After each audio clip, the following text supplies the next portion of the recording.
One phrase, real English. This is episode 1. You are going to master today's phrase and start using it like a native speaker. Are you ready? Well then, let's jump right in. Our phrase for today's lesson is my bad. Repeat after me. Again, my bad. Excellent. Very simple, right? Now here's what this phrase actually means. It's a casual way to admit you did something wrong. It's short for, that was my mistake, or that was my fault. And it functions as a quick, low pressure apology. It's a combination of two words that do the job of a full sentence. So in English, we say my bad. But we have to go deeper in order for you to use this phrase properly. You see, this phrase has many different emotional meanings. Now, it is an apology, but it's a light one. It's not a deep apology. It really communicates, I messed up. I'm owning it, but let's move on.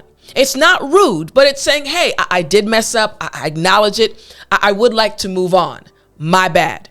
It carries a tone of casualness. So we'll talk more about this because you want to be careful when you use it. It doesn't really show deep remorse. Remember, it's a light apology. It signals that you're not making a big deal out of the mistake. Like, oh, my bad. I'm sorry. I didn't realize it. My bad. And native English speakers reach for this phrase, my bad, when we want to take responsibility without dramatizing the moment. Like, oh my goodness. No, we want to keep it light. Hey, my bad. I didn't mean that. And also it keeps the energy in the conversation easy and unbothered. Actually, someone this morning sent me a message. He had made a mistake and he said, oh, Tiff, my bad. And immediately there was this lightness, this release, this ease when he said, my bad. Now, there are different feelings. So let's dive deeper into the different feelings attached to this phrase. Now, the same two words can land in very different ways depending on the moment. This is why we're diving deeper into the phrase. So let's say, for example, you want a casual or quick acknowledgement of something that actually happened. This is how you'd say it.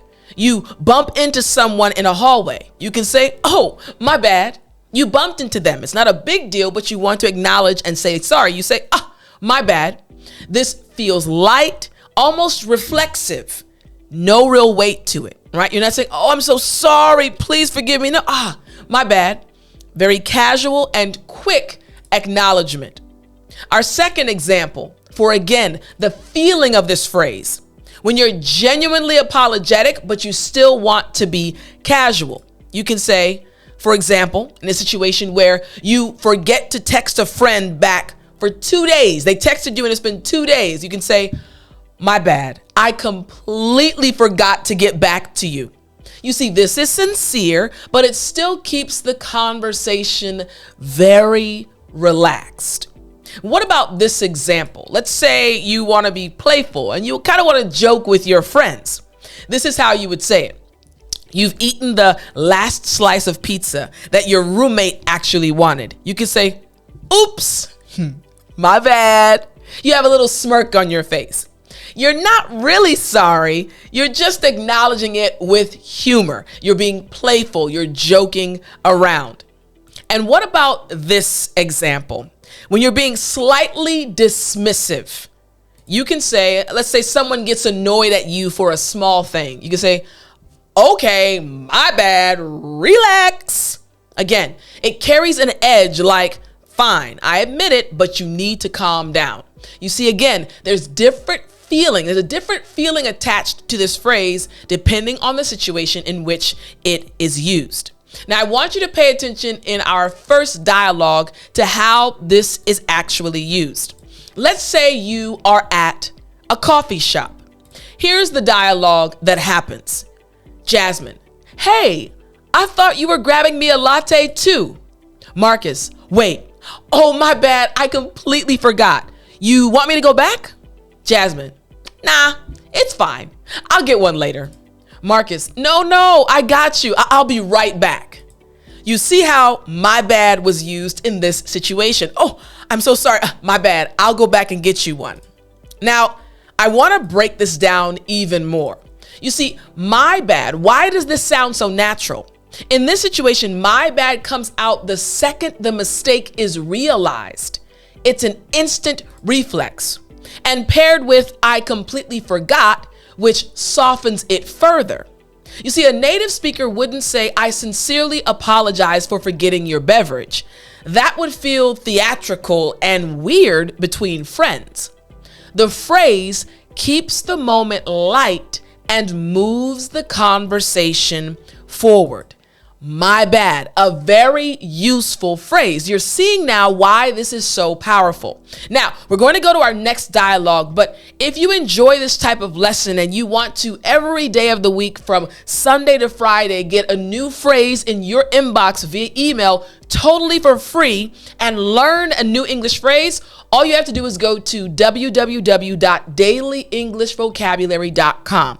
Again, www.dailyenglishvocabulary.com, and I'll send you from Sunday to Friday every day a new phrase to help you expand your English.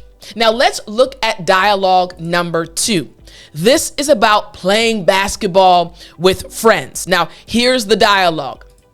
Andre, dude, I was wide open. Tyler, my bad. I didn't see you. Andre, next time, look up. Tyler, got it. My fault. You see how it's used in this real situation, a natural situation. My bad. Now, why? Let's break this down. Why this sounds so natural. You see, in sports and group activities, my bad is the standard quick apology. Saying it twice, my bad, adds emphasis and shows you really mean it without slowing the game down. Notice how it flows into my fault. Both phrases live in the same emotional space. A full apology would kill the flow of the game. If someone all of a sudden, I'm so sorry I didn't pass you the ball. My sincere apologies. Dude, just say my bad and let's keep it moving. What about this dialogue? Again, this is at work. We're looking at a casual office setting. Rachel, did you send that email to the client yet? David, oh shoot, my bad. I'll send it right now. Rachel, okay, just CC me when you do. David, will do. You see how quick that was? He acknowledged that he didn't send it. He apologized by saying, my bad, I'll do it right now. I want us to go a bit deeper though. Why does this sound so natural? You see, my bad works here because the office tone is casual and the mistake is small. It owns the slip without making it a bigger deal than it actually is. Pairing it with immediate action, like I'll send it right now, shows accountability through behavior, not over apologizing. And this is how real coworkers actually talk, not how email templates sound. This is why this phrase, my bad, is so powerful and so useful. Now, there are a few cultural notes that I want to bring to your attention, again, as we're looking at our phrase for today, my bad. Here's the first thing. Where did this actually come from? You see, my bad actually rose to popularity through American basketball culture in the 1980s and the 1990s. Then it spread into mainstream casual English. It's so interesting because I played basketball in the 80s and the 90s with my friends, and we say, my bad. And now it's become a term that is used widely, even outside of basketball games. Here's the second cultural note I want you to understand. Why native English speakers, why we love it so much. You see, English speakers, especially American English speakers, often avoid sounding overly formal or dramatic in everyday situations. My bad gives you a way to apologize without the heaviness of, I'm so sorry. It's a casual way of expressing your apology. The third cultural note, the cultural value underneath this phrase, my bad. You see, American casual culture rewards lightness, quick recovery, and not making moments awkward. My bad fits that perfectly. It's a part of our culture. Number 4, generational note. You see, it's used across generations now. Back in the day, in the 80s and the 90s, when I played basketball, a lot of the younger people would say my bad. But now it's crossed generations. However, it still carries a casual, almost youthful energy.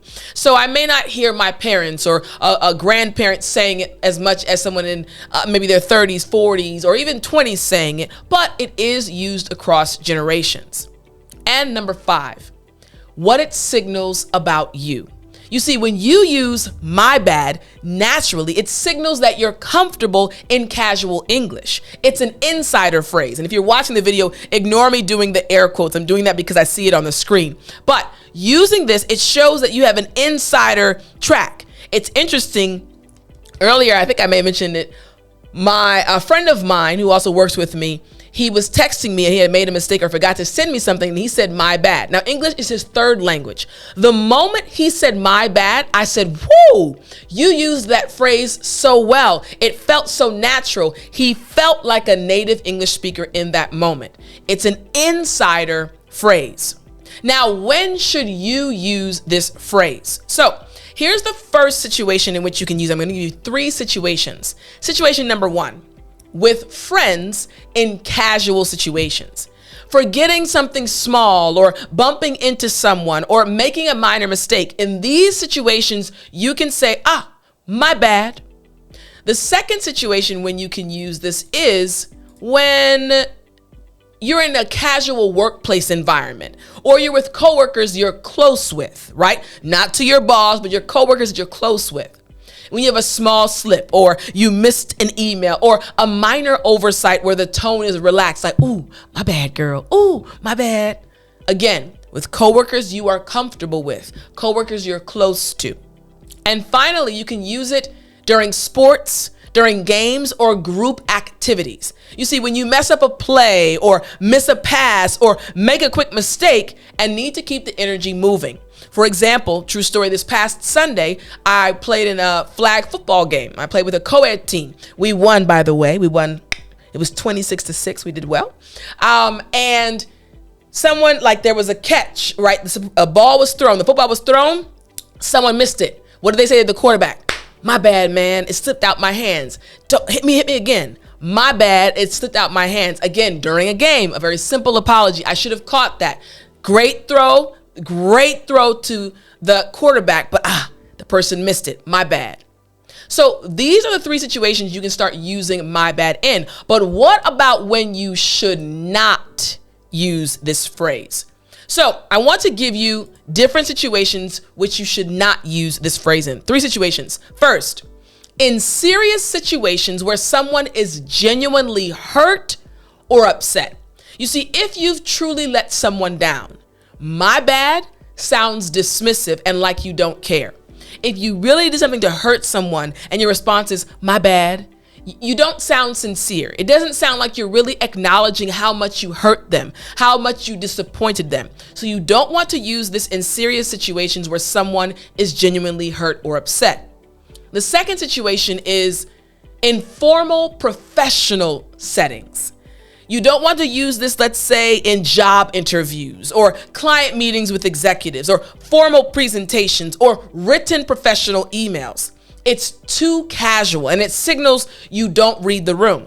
So you don't want to use this in professional settings. Now, earlier, remember I said if you're with your coworkers and you're close with them and it's a situation where you guys are kind of closed off, not an email, it's okay. But you don't want to use this in formal professional settings. And the final situation in which you don't want to use this is when apologizing for something significant. You see, missing an important deadline that affected the team or forgetting a major commitment or hurting someone's feelings, the lightness of my bad clashes with the weight of the situation. So when there's something very serious, there's something very significant where an apology, a sincere apology is merited, you don't want to use my bad. Now you see, this is a very powerful phrase, a phrase that native speakers use on a regular basis. I hope you enjoyed this lesson, and I hope you start using my bad today.